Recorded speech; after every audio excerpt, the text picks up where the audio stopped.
آپ ضرور آزمائیں گے بشیء، کم کا معنی کیا ہوگا؟ تمہیں بشیء کسی چیز کے ساتھ، کچھ چیزوں کے ساتھ، کچھ چیزوں کے ساتھ. اس کا جو تنوین ہوتی ہے اس کا معنی کیا ہوتا ہے؟ ایک، کوئی ایک یا کچھ، ٹھیک ہے نا. بشیء کچھ چیزوں کے ساتھ، کچھ چیزوں کے ساتھ. من الخوف خوف کے ساتھ، خوف سے، من الخوف خوف کے ساتھ، والجوع اور بھوک کے ساتھ، ونقص من الاموات اور کمی، اموالی کمی کر کے مالوں سے، ونفس والانفس والثمرات، والانفس اور جانوں کی کمی، والثمرات اور پھلوں کی کمی. وبشر اور خوشخبری ہے الصابرین صبر کرنے والے. اگلی آیت کوئی اور.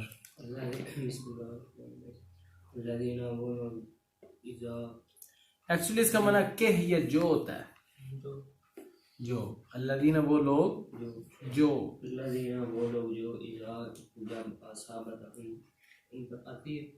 ان کو پہنچتی ہے. اصحاب یصیب کا مطلب ہے پہنچنا. ویسے آتی ٹھیک ہے، لیکن میں یہ چاہتا ہوں کہ آپ کو وہ ایگزیکٹ وہی الفاظ کے ساتھ ترجمہ کریں آپ، تاکہ آگے خود سے آپ کر سکیں. اصابت ان کو پہنچتی ہے، مصیبت کوئی مصیبت، قالوا تو وہ کہتے ہیں انا بے شک للہ، انا بے شک ہم، ٹھیک ہے. اس کا مطلب بے شک بھی ہے ساتھ ہم بھی ہے، کیونکہ صرف اگر انا ہوتا نا انا، اس کا معنی تھا بے شک. اس میں ہے انا، نون الف نا کا معنی کیا ہوتا ہے؟ ہم. بے شک ہم اللہ کے لیے ہے، وَإِنَّا اور بے شک ہم الیہ راجعون اسی کی طرف لوٹ کر جانے والے. تو جب مصیبت پہنچتی ہے تو کہتے ہیں کہ ہم اللہ کے لیے اور اللہ کی طرف لوٹ کر جانے والے ہیں. تو دونوں کے جملوں کا آپس میں کیا تعلق ہوا؟ جب ان کو کوئی مصیبت پہنچتی ہے تو وہ کہتے ہیں ہم اللہ کے لیے اور اللہ کی طرف لوٹ کر جانا ہے. ان دونوں کے آپس میں کیا یعنی کنیکٹیوٹی کیا ہے؟ اللہ کی طرف سے مصیبت آتی ہے، اللہ کی طرف. ہاں، مقصد یہ ہے کہ جب مصیبت یہ آئے تو انسان یہ سمجھ لے کہ کوئی بات نہیں. مثلا اللہ نے کوئی چیز لے لی ہے، جیسے یہ پیچھے کہا گیا ہے کہ کوئی مالوں کی کمی یا نفسوں کی کمی یا پھلوں کی کمی، فصلوں کی کمی یا کاروبار کے اندر کمی، آمدن کے اندر کمی، جو کوئی کمی آ جائے تو پھر انسان یعنی کہ اللہ تعالیٰ نے کوئی چیز دی تھی اور لے لی تو اس پر انسان یہ سوچتا ہے کہ کوئی بات نہیں ہے، ہم خود بھی اللہ کے ہیں. اگر اللہ نے کوئی چیز ہم سے لے لی ہے نا تو وہ ایک چیز ہمارے لیے ہے. اس نے یہ چیز کیا لے لی، ہم خود بھی اسی کے ہیں، وہ ہمیں بھی لے لے تو ہم اسی کی طرف لوٹ کر جانے والے ہیں. تو پھر پریشانی کیا ہے؟ جی اگلی آیت. اعوذ باللہ من الشیطان الرجیم، بسم اللہ الرحمن الرحیم. اولئک یہی لوگ علیہم ان پر صلوات مہربانی ہے، من ربہم ان کے رب کی طرف سے، ورحمت اور رحمت ہے، واولئک هم المهتدون اور یہی لوگ ہدایت پانے والے. یہی وہ لوگ ہیں جو ہدایت پانے والے ہیں. والے ترجمہ کس کا ہے؟ سیر میں منہ ہے نا، اس میں فاعل کی یہ نشانی ہے. ٹھیک ہے جی اگلی آیت کی تھی نہیں جی. اعوذ باللہ من الشیطان الرجیم، بسم اللہ الرحمن الرحیم. ان بے شک صفا والمروہ اور مروہ من شعائر اللہ، اللہ کے شاعر میں سے. فمن پس جو کوئی حج کرے البیتہ اس گھر کی، او یا اعتمر عمرہ کرے، فلا تو نہیں جناح کوئی گناہ علیہ اس پر، ان کے یتوفا کہ وہ طواف کرے بہما بھی اس کے ساتھ، ان دونوں کا. ومن اور جو تطوع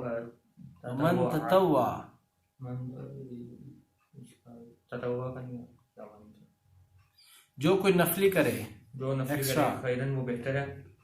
فإنہ تو بے شک اللہ شاکر علیم، اللہ بہت جانے والا اور شاکر ہوتا ہے. شاکر کا بھی نہیں آتا، ایک منٹ، قدردان ہے، قدردان اور خوب علم رکھنے والا.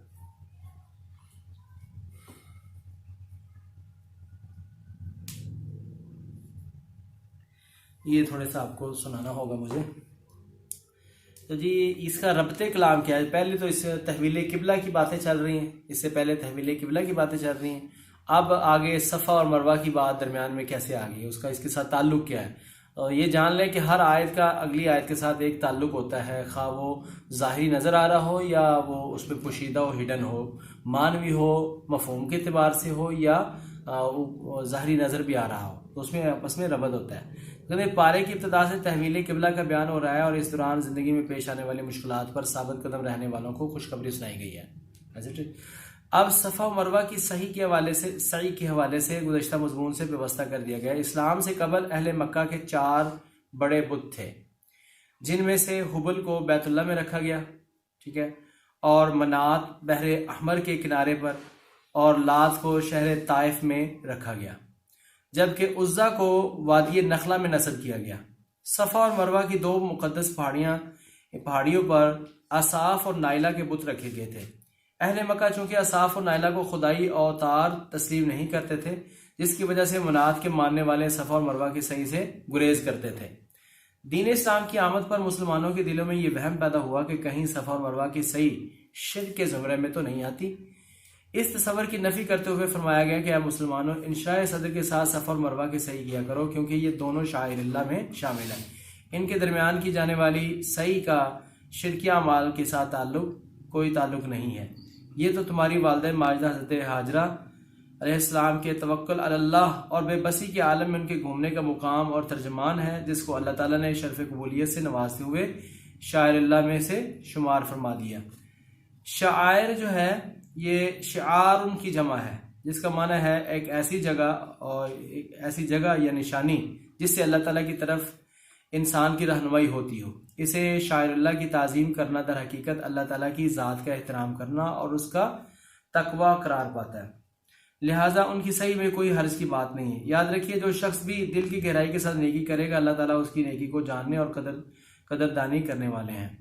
دنیا میں بڑے بڑے پہاڑ اپنی بلندی اور فلک بوسی کے اعتبار سے مشہور ہیں، ان میں مرمر اور یاقوت و عقیق بھی پائے جاتے ہیں۔ صفا اور مروہ بظاہر معمولی پہاڑیاں ہیں، مگر احترام و اکرام اور نیکی کے اعتبار سے اپنے دامن میں ایک تاریخی پس منظر اور شاعر اللہ کا تقدس لیے ہوئے ہیں۔ حضرت ابراہیم علیہ السلام اللہ کے حکم سے حضرت حاجر علیہ السلام، یہ آگے واقعہ آپ کو سارا معلوم ہے کہ ابراہیم علیہ السلام حاجرہ علیہ السلام کو حضرت اسماعیل علیہ السلام جب اللہ تعالیٰ نے ان کو دیے تو امتحان پر امتحان پیچھے آپ پڑھ کے آئے ہیں، وَإِذِ ابْتَلَىٰ إِبْرَاهِيمَ رَبُّهُ بِكَلِمَاتٍ فَأَتَمَّهُنَّ، تو ہم نے ابراہیم علیہ السلام کو بہت سے امتحانوں میں سے آزمایا اور وہ سب میں سے پاس نکلے، اور ان میں سے ایک بڑا امتحان یہ تھا کہ 80 سال تک اولاد نہ ملنا، اور 83 سال کی عمر میں جب اولاد ملتی ہے تو پھر اللہ تعالیٰ کا یہ حکم آتا ہے کہ اب اس کو آپ چھوڑ آئیں بیت اللہ کے پاس۔ اور وہیں دیکھیں اللہ تعالیٰ نے اسی جگہ پر جو ہے ان کو چھوڑنے کا حکم دیا، تو اس کی ایک وجہ ہے کہ اس سے پہلے بھی وہ بیت اللہ کا جو اللہ کا گھر تھا، بیت اللہ، یہ پہلے بھی موجود تھا۔ بعض لوگ یہ کہتے ہیں، بعض روایات میں لکھا ہوا ہے کہ یہ سب سے پہلے ابراہیم علیہ السلام نے بنایا ہے، تو ایسا نہیں ہے۔ جیسے آپ اس بارے میں ان اول بیت وضع للناس الذی ببکۃ مبارک وہدی للناس، سب سے پہلے اس زمین کے اوپر جو گھر تعمیر کیا گیا وہ اللہ کا گھر بیت اللہ ہے۔ ایک تو اس سے یہ پتہ چلتا ہے، اور دوسرا وَإِذْ يَرْفَعُ إِبْرَاهِيمُ الْقَوَاعِدَ مِنَ الْبَيْتِ وَإِسماعیل جو آپ پیچھے پڑھ کے آئے ہیں، اس سے بھی پتہ چلتا ہے کہ قواعد بنیادوں کو وہ اٹھا رہے تھے، تو بنیادیں تھیں تو وہ اٹھا رہے تھے۔ تیسری اس بات سے کہ وہ ایک اونچی سی جگہ تھی، جب حدیث میں آتا ہے صحیح بخاری میں کہ اسماعیل علیہ السلام کو ابراہیم علیہ السلام نے کہا کہ مجھے اللہ نے حکم دیا کہ وہ جو اونچی جگہ ہے نا، ٹیلا، اس کی جگہ پر ہم اللہ کا گھر جو ہے وہ تعمیر کر دیں، ٹھیک ہے۔ اور اس کے علاوہ یہ بھی ایک دلیل ہے کہ اس سے پہلے کہ بیت اللہ جو ہے وہ تعمیر تھا، بنا ہوا تھا، لیکن اگرچہ لوگوں کی دیکھ بھال نہ کی وجہ سے، گمراہی کی وجہ سے، وہ اس کی عمارت جو ہے وہ زمین بہت ہو چکی تھی کہ ابھی میں کیا بات کرنے لگا تھا کہ جب وہ تعمیر کرنے کے لیے اللہ تعالیٰ نے، جب انہوں نے چھوڑ دیا، ابراہیم علیہ السلام نے ان کو چھوڑ دیا، حاجر علیہ السلام کو اور اسماعیل علیہ السلام کو، تو ان کی طرف دیکھا نہیں۔ اللہ نے ان کو کہا کہ ان کو ادھر چھوڑ دیں، اور چھوڑ کے جب وہ پہاڑی کے اوٹ میں گئے تو پھر جا کے پیچھے منہ کیا اور وہاں پر جا کے دعا کی، ربنا انی اسکنت من ذریتی بواد غیر ذی زرع عند بیتک المحرم ربنا لیقیموا الصلاۃ، کہ یا اللہ میں اپنی اولاد کو ایک ایسی جگہ پر چھوڑ کر جا رہا ہوں جہاں کوئی زراعت اور کوئی انسان کوئی نہیں ہے، حیوان جاندار بھی نہیں ہے، اور بے آب و گیا میدان ہے، وہاں پر چھوڑ کر جا رہا ہوں، وہاں پر یہ لفظ ہے ان دا بیتک المحرم، تیرے احترام والے گھر کے پاس، اس کا مطلب گھر تھا، کیونکہ تعمیر تو تب کیا ہے جب وہ 7-8 سال کی عمر میں ہو گئے تھے اور تیر سیدھا کر رہے تھے. حدیث میں آتا ہے وہ کبھی کبھی گاہے گاہے چکر لگاتے تھے ابراہیم علیہ السلام، اور وہ سفر بھی تو آپ کو پتا ہے پیدل کے ہوں گے، زیادہ سے زیادہ وہ گھوڑے کی یا کوئی خچر کی سواری ہوگی یا اونٹ کی سواری ہوگی، اور کیا ہوگا. تو وہ کبھی عراق ہیں، کبھی جو فلسطین ہے، تو کبھی یہاں حجاز میں ہیں، تو اتنے لمبے ان کے سفر ہوتے تھے، تو اتنی جلدی تو چکر نہیں لگاتے تھے. چکر لگایا تو دیکھا کہ بیٹا جو ہے وہ تیر سیدھا کر لیں. تو یہ فطرن ایک ہوتے ہیں نا، جرمز ہوتے ہیں، نیچر ہوتی ہے. تو ایک بچہ وہاں پر اس کو سکھانے والا تو کوئی نہیں تھا، تو وہ تیر سیدھا کر رہا ہے، تو اولاد ہی ان کی ہے، تو آگے چیزیں بھی تو وہی کریں گے نا. تو جن کے بچے ہوں تو ویسے ہی وہ معاملات آ جاتے ہیں جینز میں. تو خیر تیر سیدھا کر رہے تھے، حدیث میں اس طرح آتا ہے. تو انہوں نے کہا کہ مجھے اللہ تعالیٰ نے حکم دیا ہے کہ ہم یہاں پر اللہ کا گھر جو ہے وہ تعمیر کر دیں. تو اس سے پتہ چلتا ہے کہ اس سے پہلے تھے. تو وہ وہاں پر جب ان کو چھوڑ دیا تو ایک تھیلا کھجوروں کا اور تھوڑا سا پانی وہ ساتھ لے کر آئے تھے. اس سے ہی پتہ چلتا ہے کہ اپنے بیوی بچوں کو ہمارا دین یہ نہیں سکھاتا، یا انبیاء نے یہ نہیں سکھایا کہ اپنے بیوی بچوں کو ان کے کھانے پینے کا انتظام نہ کرو اور چھوڑ دو. اللہ تعالیٰ نے بھی ایسا نہیں کیا، نبی نے بھی ایسا نہیں کیا. جتنا تھا وہ اتنا دے دیا، باقی اللہ کے سپرد. یہی اللہ تعالیٰ نے کہا کہ جو تمہارے پاس مال و اسباب ہیں بس اس کو بروئے کار لاؤ، باقی کام اللہ کے ہیں، اگلے کام اللہ کے، تم نے کرنا ہے. تو مت دیکھو کہ تمہارے پاس اتنا ہے یہ نہیں ہے، یہ کیسے گزر بسر کریں. اللہ نے کہا چھوڑ دو، چھوڑ دیے. جو تھا وہ لے کر گئے، تھیلا کھجوروں کا اور پانی. اب وہ جب ختم ہو گیا، پانی ختم ہو گیا، تو ان کو بچے کو بھوک تھی، اور خود ان کی والدہ حاجرہ علیہ السلام کو بھی بہت زیادہ بھوک لگی ہوئی تھی. اور اس بے بسی کال میں انہوں نے دائیں بائیں دیکھا تو کچھ نظر نہیں آیا. تو وہ سب سے پہلے بھاگ کر گئی صفا پر. ٹھیک ہے، بچہ ادھر ہی ہے، اور صفا پر بھاگ کے گئی ہیں کہ میں دیکھوں کہ کوئی آتا ہے، کوئی نظر آیا، کوئی چیز، کوئی بندہ آتا ہو تو میں اس سے پانی حاصل کر لوں. تو جب وہاں پہنچی تو پیچھے ان کو دل جو ہے وہ خیال آیا، دھمکا کہ بچہ کھیلا ہے. تو بھاگ کے رحمک اللہ واپس آئی، بھاگ کے.